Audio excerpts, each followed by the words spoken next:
Hi friend, this is Srinivas. We're looking at enterprise job portal, right? So SSC staff selection commission నుంచి అయితే మనకి CHSL అయితే notification అయితే రావడం జరిగింది. Combine higher secondary level examination 10+2, right? So starting date వచ్చేసి 6th December 2022 నుండి January 4th 2023, right? Next month 4 వరకు అయితే ఉండడం జరిగింది. అండ్ స్టార్టింగ్ డేట్ వచ్చేసి 6th December అనగా ఈ రోజు నుంచి అయితే స్టార్ట్ కావడం జరిగింది. సో ఆన్లైన్ అప్లికేషన్ కూడా మనకి last date 4th and payment కూడా లాస్ట్ డేట్ 4th ఉంది ఆన్లైన్. సో ఆన్లైన్ పేమెంట్కి మరొక రోజు అయితే మనకి ఎక్స్ట్రా ఉంటుంది ఎవరైతే ఆల్రెడీ రిజిస్టర్ చేసుకున్న వాళ్ళు ఉంటారో.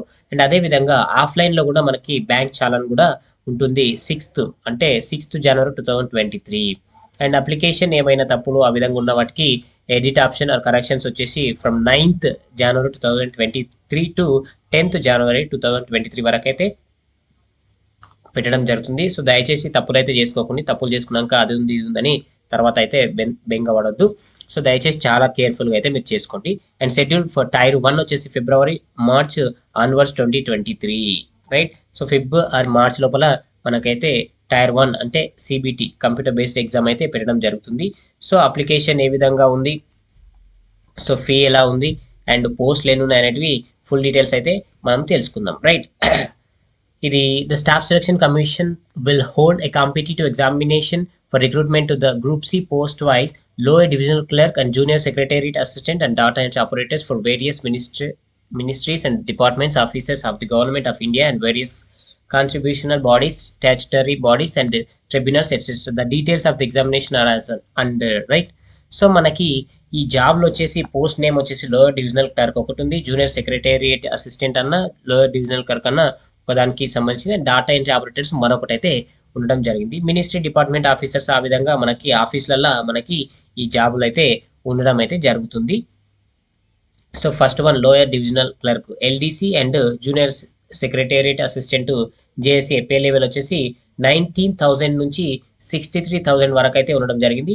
డాటా ఎంట్రీ ఆపరేటర్స్ అయితే మనకి 25,000 నుంచి 81,000 అప్రాక్సిమేట్లీ ఉంది. And data entry operator grade A వచ్చేసి 25 to 25.5 నుంచి 81.01 81,100 రూపీస్ వరకు అయితే మనకుంది. వితౌట్ అలవెన్సెస్, విత్ అలవెన్స్ అయితే ఇంకా ఎక్కువ అయితే ఉండడం జరిగింది. సో మనకు టోటల్ వేకెన్సీస్ అయితే 4,500 వేకెన్సీలు, ఒక హ్యూజ్ నోటిఫికేషన్ మనం చెప్పుకోవచ్చు. సో రైట్, మనకైతే 4,500 వేకెన్సీలు అయితే పోస్టులు అయితే ఉండడం జరిగింది. సో మనకి రిజర్వేషన్ ఎస్సీ ఎస్టీ వాళ్ళకి, బీసీ ఈడబ్ల్యూఎస్ వాళ్ళకి అండ్ బెంచ్ మార్క్ డిజబిలిటీ ఉన్న వాళ్ళు కూడా దీనికి అప్లై చేసుకోవచ్చు, రైట్? పర్మిషన్స్ అయితే మనకైతే సో ఫుల్ డీటెయిల్స్ అయితే మనం తెలుసుకోవడానికి ముందు ఒక్కసారి మీరైతే మన ఛానల్ ఖచ్చితంగా ఇంతవరకు ఎవరైతే సబ్స్క్రైబ్ చేసుకోలేరో వాళ్ళు దయచేసి సబ్స్క్రైబ్ చేసుకోండి. అదేవిధంగా మన వీడియో మీకు ఖచ్చితంగా నచ్చినట్లయితే లైక్ చేయండి, షేర్ చేయండి, కామెంట్ చేయండి. అండ్ అప్లికేషన్ ఏ విధంగా అప్లై చేయాలో కూడా మనం ఆల్రెడీ చేసినాకనే మనం చెప్తాం కాబట్టి కొంచెం లేట్ పెడుతున్నాం వీడియో అయితే, రైట్? సో అప్లికేషన్ అయితే ఆల్రెడీ మనం విజయవంతంగా చేసుకున్నాం. సో దానికి సంబంధించిన అయితే మీకు కాపీ కూడా ఒకసారి చూపిస్తాను ఏ విధంగా ఉండబోతుందని, రైట్? సో ఈ విధంగా అయితే ఉంటుంది. అండ్ అప్లికేషన్ మిగతా డీటెయిల్స్ అయితే చూసుకుందాం. మరొక్కసారి మీరు వీలైతే ఒక లైక్ వేసుకోండి, మనకి బాగా సపోర్టివ్గా ఉంటుంది. అదేవిధంగా షేర్ చేయండి, కామెంట్ కూడా మీ ఫీడ్బ్యాక్ అయితే మనకు పెడితే చాలా హ్యాపీగా ఫీల్ అవుతాం, రైట్? సో మనం ఒక్కసారి నేషనల్ అయితే ఇండియన్ సిటిజన్షిప్ కలిగి ఉండాలి. Age as on 1st January 2022 వరకు 18 to 27 ఇయర్స్ అయితే మనకి ఉండాలి. సో మనకి ఎప్పటి నుంచి అంటే January 2, 1995 తర్వాత ఉండాలి. అండ్ మనకి January 1, 2004 కంటే ముందు ఉన్న వాళ్ళు ఉంటేనే మనకి రావడం జరుగుతుంది. అంటే 1995 నుంచి 2004 వరకు ఉన్న వాళ్ళు ఎవరైతే ఉన్నారో వాళ్ళకి మాత్రమే ఉంటుంది. అదేవిధంగా ఆ తర్వాత ఉన్న వాళ్ళకి ఏ విధంగా వస్తుందంటే మనకి ఏజ్ రిలాక్సేషన్ ఎస్సీ ఎస్టీ వాళ్ళకి 5 years ఉంది, ఓబీసీ వాళ్ళకి 3 years ఉంది, అండ్ అన్రిజర్వ్డ్ పీడబ్ల్యూడీ అంటే ఫిజికల్ హ్యాండిక్యాప్ వాళ్ళకి 10 years అదేవిధంగా ఉంది కదా. ఒక్కసారి పాజ్ చేసుకొని మీరు దేనికి వర్తిస్తే దానికి మీరు ఒకసారి చూసుకొని అప్ టు 40 years వరకు కూడా మనకి సెంట్రలైజ్డ్ ఎంప్లాయర్స్ ఉన్నారు కదా. సో వాళ్ళకు కూడా ఎక్స్ సర్వీస్ మ్యాన్కి అయితే మనకి ఏజ్ రిలాక్సేషన్ అయితే బాగా ఎక్కువగానే పెట్టడం జరిగింది. సో మీరు ఒక్కసారి గమనించగలరు.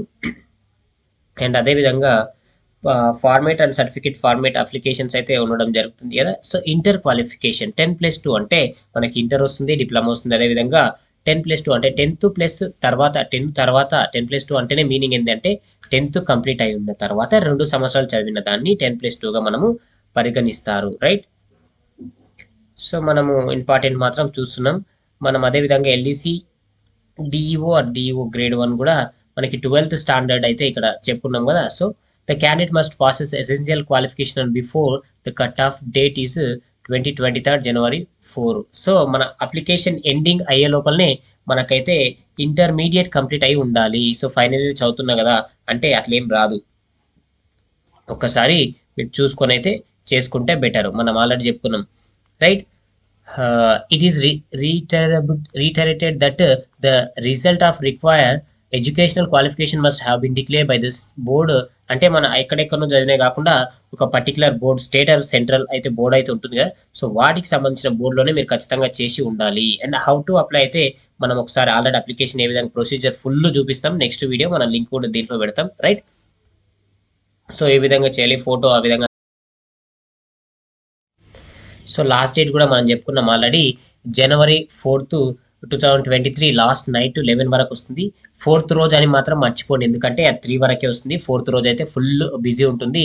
మనం నైట్ ఉదయం నుంచి నైట్ వరకు కూర్చున్నా కూడా కాదు, ఎందుకంటే రీసెంట్గా ఒక 2-3 రోజుల ముందు ఎస్ఎస్సి జీడీకి అయితే మనకు 3 days ముందు, అంటే మనకి లాస్ట్ డేట్ 4 ఉంటే కనీసం 1st తారీఖు తర్వాత 2nd నుంచి కూడా రాలేనట్ల పరిస్థితులు ఉన్నాయి. కాబట్టి వీలైనంత తొందరగా అయితే మీరు కంప్లీట్ అయితే చేసుకోండి. అప్లికేషన్ ఫీ అయితే లక్షలు ఏం లేదు, ఓన్లీ ఉన్నది 100 రూపీస్.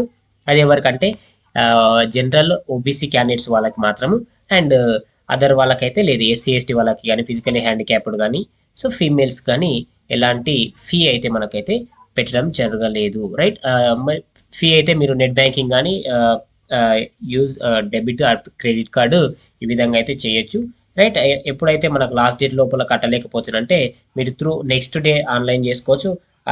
5th అండ్ 6th అయితే ఎస్బీఐ ఆర్ అదర్ ఛానల్ అయితే మీరైతే పే చేసుకోవచ్చు అయితే ఉంది ఇక్కడ. అండ్ అదేవిధంగా కరెక్షన్స్ కూడా మనకు చెప్పినాం కదా. సో జనవరి 9 నుంచి జనవరి 10 వరకు అయితే ఉంది. సో ఇంతకు ముందు అయితే కరెక్షన్స్ అయితే మ్యాక్సిమం పెట్టలేరు. సో ఇదైతే ఫస్ట్ టైం నేను చూస్తున్నా.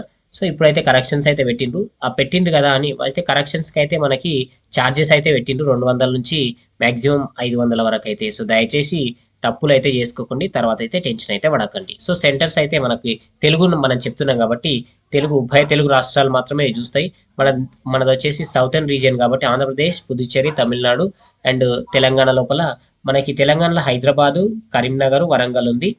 అండ్ నియర్ బై కర్ణాటక కానీ ఇక్కడ చూస్తే తిరువల్లి, మనకు అనవసరం అవన్నీ, రైట్. ఒకసారి ఏపీలో చూస్తేనంటే Vizianagaram, Vijayawada, Visakhapatnam and Tirupati, Rajahmundry, Kurnool, Nellore, Kakinada, Guntur, Chirala and Kurnool also. So ఈ సెంటర్స్ అయితే మీకైతే రీజనల్ సెంటర్స్ అయితే ఉండడం జరిగింది. సో మనకి టైర్ 1 ఉంటుంది ఎగ్జామినేషన్, మనకి ఫెబ్ ఆర్ మార్చ్ లోపల అయితే ఉంటుంది.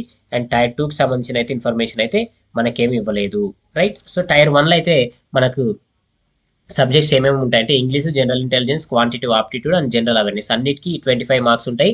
అండ్ ఒక క్వశ్చన్కి 50 మార్క్స్, టోటల్ మార్క్స్ వచ్చేసి 200 మార్క్స్ అయితే ఉండడం జరుగుతుంది. టోటల్ టైం వచ్చేసి 60 minutes for all candidates. And ఎవరైతే పిహెచ్ అంటే ఫిజికలీ హ్యాండిక్యాప్ ఉంటారో వాళ్ళకి 80 minutes అయితే ఇవ్వడం జరుగుతుంది. అండ్ టైర్ 2 చూసినట్లయితే so 30 questions number of and maximum marks వచ్చేసి 60 మార్క్స్, రైట్.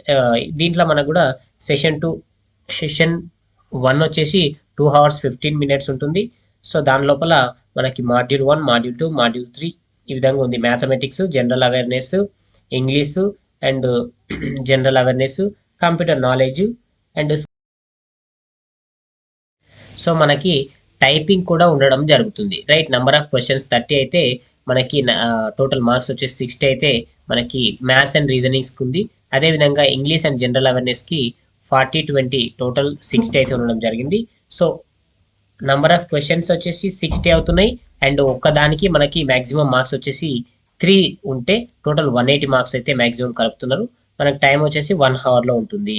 అండ్ సెక్షన్ 2కి ఒకసారి చూసినట్లయితే ఇంగ్లీష్ అండ్ కాంప్రహెన్షన్ ఉంటుంది, అదేవిధంగా జనరల్ అవేర్నెస్ కూడా ఉంటుంది. English and comprehension 40 marks and general అవేర్నెస్కి వచ్చేసి 20 marks. Total number of questions 20 ఉంటాయి. ఇంటూ 3 అంటే మనకు 180 మార్క్స్ ఉంటుంది. 1 and 20 minutes లోపల 1 hour 20 minutes, రైట్. సో మనం కంప్లీట్ చేయాల్సి ఉంటుంది. అండ్ అదేవిధంగా సెక్షన్ 3 మాడ్యూల్ 1 చూసినట్లయితే కంప్యూటర్ నాలెడ్జ్ 15 questions ఉంటాయి. ఇంటూ 3 అంటే 45 ఉంటుంది. అండ్ 15 మినిట్స్ అయితే మనకి ఉండడం జరుగుతుంది. ఎవరైతే ఫిజికల్లీ హ్యాండిక్యాప్ ఉంటుందంటే వాళ్ళకి 20 అయితే ఉండడం జరుగుతుంది. సెషన్ 2కి చూసినట్లయితే skill test and typing test module ఉంది. స్కిల్ టెస్ట్ ఏ లోపల డిఓ వాళ్ళకు ఉంది, రైట్. సో వాళ్ళకి మార్క్స్ అయితే ఏమి ఇవ్వడం జరగలేదు, ఎందుకంటే వాళ్ళ స్కిల్ని బట్టే మనకు ఉంటుంది కాబట్టి 15 మినిట్స్ ఉంటుంది. అండ్ పార్ట్ బి వాళ్ళకి typist test LDC and JSA వాళ్ళకి 10 మినిట్స్ అయితే ఇవ్వడం జరిగింది. ఎవరికంటే జనరల్ అభ్యర్థులకి, ఎవరైతే ఫిజికల్ హ్యాండిక్యాప్ ఉంటే వాళ్ళకి 15 మినిట్స్ అయితే ఇవ్వడం జరిగింది, రైట్. ఈ విధంగా అయితే మీరు అప్లికేషన్ చేసుకోవచ్చు, రైట్. ఏమైనా డౌట్లు ఉన్నా కూడా మీరు మనకి కామెంట్ సెక్షన్లో మీ ఫీడ్బ్యాక్ విత్ డౌట్స్ కూడా అడగొచ్చు. క్వాంటిటివ్ ఆప్టిట్యూడ్ కూడా దీనికి సంబంధించిన లింక్ పెడతాను మీకు. నంబర్ సిస్టమ్స్ అంటే డీప్గా అయితే మనకు చాలా డెప్త్గా ఉంది. మనకు ఆల్రెడీ వీడియో చాలా లెంతీగా అవుతుంది కాబట్టి మనం ఎక్కువగా చూడడం లేదు. ఇవే ఉంటాయి ప్రతి దానికి కూడా. నంబర్ సిస్టమ్ కానీ, ఫండమెంటల్ ఆర్థమెటిక్ కానీ, algebra, geometry, mensuration, trigonometry, statistics, general awareness ఈ విధంగా ఉండడం జరిగింది. మ్యాథ్స్కి సంబంధించినవి కానీ, సో రీజనింగ్కి సంబంధించినవి కానీ, ఇంగ్లీష్ సంబంధించినవి కానీ మనం పీడిఎఫ్ లింక్ అయితే డిస్క్రిప్షన్లో అయితే పొందుపరుస్తాం. అండ్ మనకి ప్రూఫ్స్ అయితే Aadhaar, voter ID, driving licence, PAN card, passport ID issued by the state or central or school, university అయితే ఇవ్వడం జరిగింది. ఈ విధమైనటువంటి అన్ని అయితే మీరైతే తీసుకొని మీ దగ్గర పెట్టుకుంటే బెటరు.